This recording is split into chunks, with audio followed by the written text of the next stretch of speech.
The evidence and information are consistent and overwhelming relative to discrimination and disparities in every facet of American life. Greetings, good people. Welcome to a book reading of Tell Me Again Why These Mostly Black Players Are Not in the Hall of Fame. Is It Racial? My name is Sheldon Curry. I'm the author of the book, a book I finished in August 2021. And I'm hoping that my excerpts will give you a good feel for what the book is. It's a book that juxtaposes race, bias in the Baseball Hall of Fame process. It's centered around me profiling 13 deserving black players who should have been in the Hall of Fame that played primarily between 1950 and 1980. And I also profiled 15 Negro League players, and there was a dozen or so other topics that I dealt with.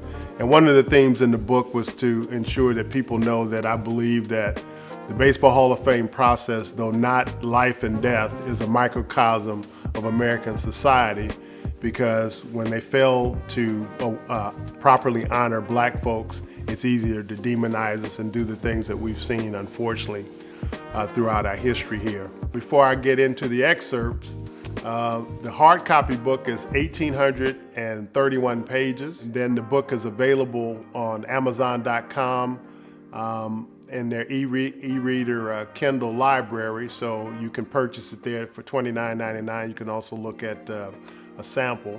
I will let you know at the end of the program about how to purchase limited copies of the hardcover book. This book is a lot about not only race and process and stats and comparative analysis, but it's so much more. And of course, I would be here all day if I tried to do excerpts from the entire book. But I'm hopefully to give you a good cross section of what the book is about and kind of titillate you a little bit to want to hear more. And here we go.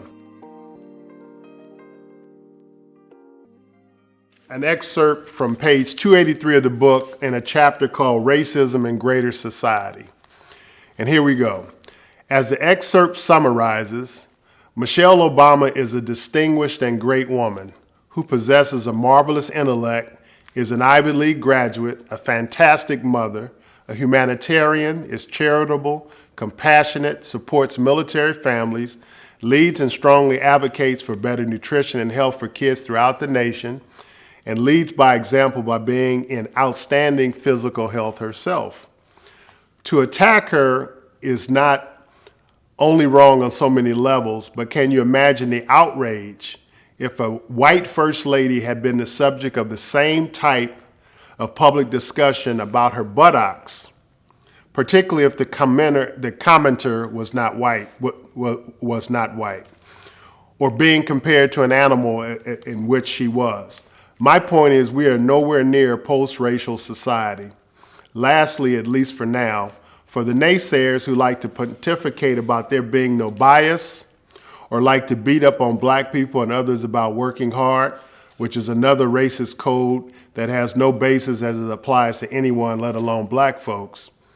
Take a look at every significant objective study and analysis, and it will illustrate that where black folks and white folks have the same parameters in any arena, black folks get the woeful short end of the stick. Denied home loans where financial resources are the same? Check. Desperate court sentencing for the same criminal offenses? Check. Not getting employment with the same experience or educational attainment? Check. Being harassed or assaulted by law enforcement for nothing or nothing more than a minor traffic violation?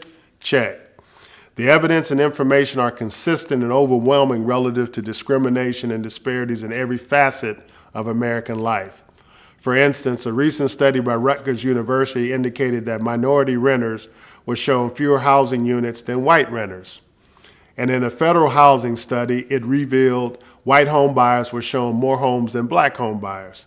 There's so much more data and info illustrating the horrible biases and disparities that you marvel at how black people have been able to be as humane and productive as they have been through the ages.